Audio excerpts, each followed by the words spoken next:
Assalamualaikum warahmatullahi wabarakatuh. Halo anak-anakku, jumpa lagi dengan Ibu Nisa.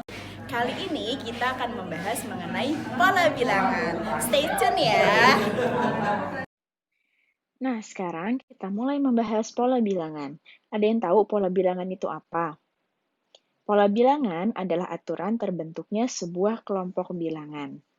Nah, di sini Ibu udah tuliskan kelompok-kelompok dari pola bilangan. Misalnya ya, yang pertama ada pola bilangan genap, ada pola bilangan ganjil, ada pola bilangan segitiga, nanti ada bilangan persegi, ada bilangan persegi panjang, segitiga Pascal, dan Fibonacci. Oke, sekarang kita bahas satu persatu. Kita mulai dari kelompok pola bilangan genap.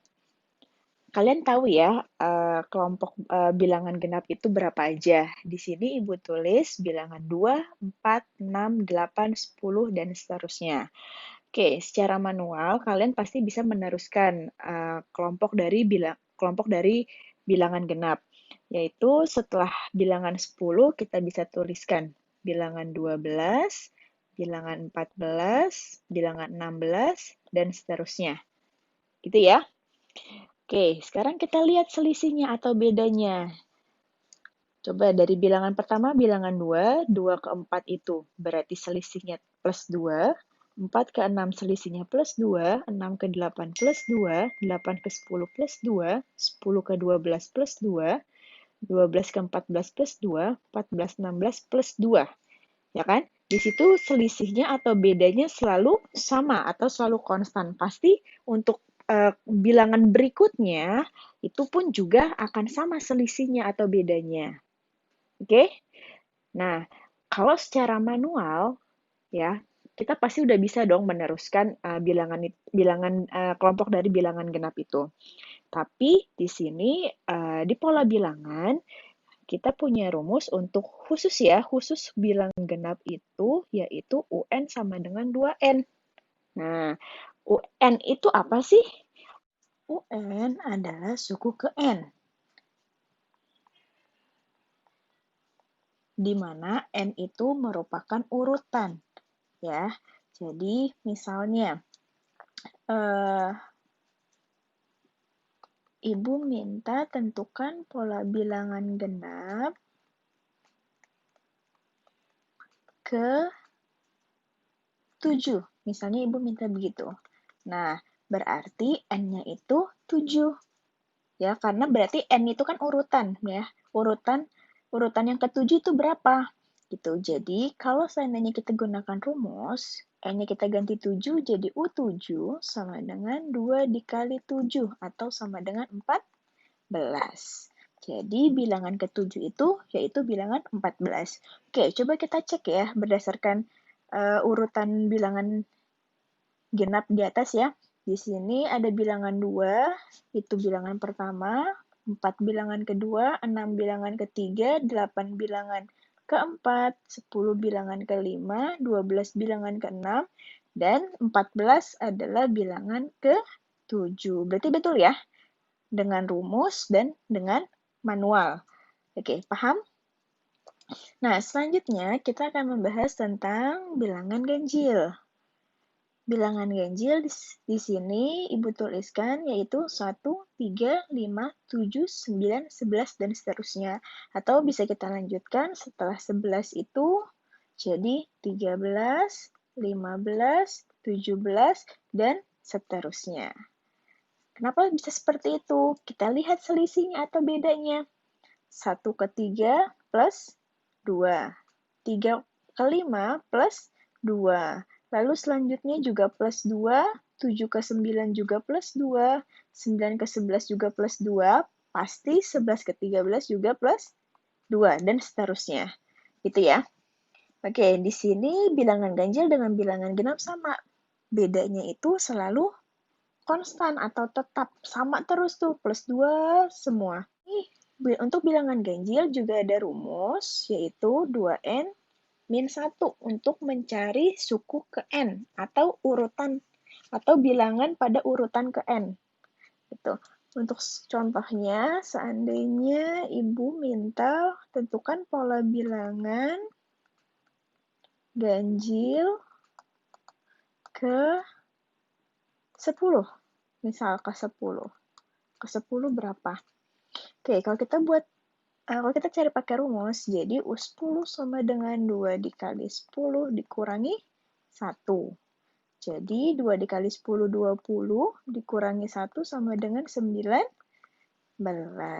Nanti kalian bisa buktikan secara manual, ya, urutan ke-10 pada bilangan ganjil itu adalah 19. Paham ya? Selanjutnya, kelompok pola bilangan berikutnya adalah bilangan segitiga. Nah, bilangan segitiga di sini Ibu buat sebagai nokta atau titik gitu. Kalau pola bilangannya itu masih nokta atau titik, itu kalian harus tuliskan dulu berapa bilangannya. Jadi, untuk urutan pertama itu ada 1 nokta, ya kan? Kita tuliskan 1, lalu untuk berikutnya ada 3 nokta, berikutnya ada 6 nokta, lalu berikutnya di situ kalian bisa hitung ada 10 nokta. Sekarang kita cek nih, bedanya berapa atau selisihnya berapa? 1 ke 3 plus 2, 3 ke 6 plus 3, 6 ke 10 plus 4. Nah, ternyata berbeda dengan bilangan ganjil dan bilangan genap. Di sini untuk bilangan segitiga itu selisihnya itu selalu naik ya. Jadi dari 2, lalu ke 3, lalu ke 4. Nah, pasti berikutnya plus 5. Kalau plus 5 berarti untuk pola bilangan segitiga berikutnya yaitu 15. Lalu tambah 6, lalu nanti ditambah 7, tambah 8, tambah 9 gitu. Nah, untuk menentukan pola bilangan selanjutnya, di sini juga bisa kita gunakan rumus UN sama dengan N dikali N plus 1 per 2. Gitu ya. Ayo coba sekarang kita buktikan. Tentukan pola bilangan segitiga coba Ibu minta ke 10 misalnya. Kalau misalnya kita gunakan rumus, jadi U10 sama dengan 10 dikali 10 tambah 1 per 2. Ya, N ini kita gantikan 10, karena yang diminta itu urutan ke 10. Oke, jadi 10 dikali 10 tambah 1 itu 11, dibagi 2. 2-nya kita coret, jadi 5. Ya kan, 10 dibagi 2 itu 5. Jadi 5 dikali 11 sama dengan 55. Jadi nanti pola bilangan segitiga ke 10 itu 55. Nanti kalian bisa buktikan sendiri secara manual ya untuk bilangan segitiga pada urutan ke 10 benar nggak 55 gitu. Atau bisa kita buktikan deh sekarang.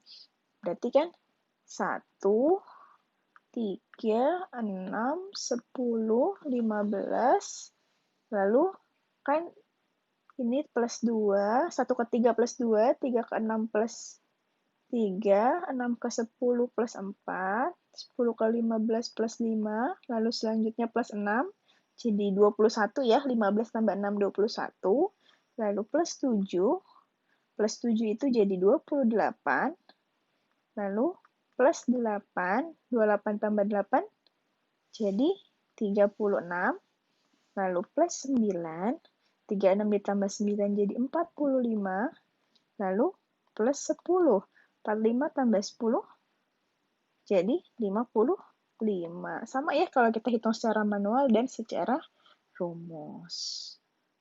Oke, cukup sekian pembahasan mengenai pola bilangan. Semoga materi yang Ibu jelaskan bisa kalian pahami dan mengerti ya. Sampai jumpa lagi di sesi berikutnya. Wassalamualaikum.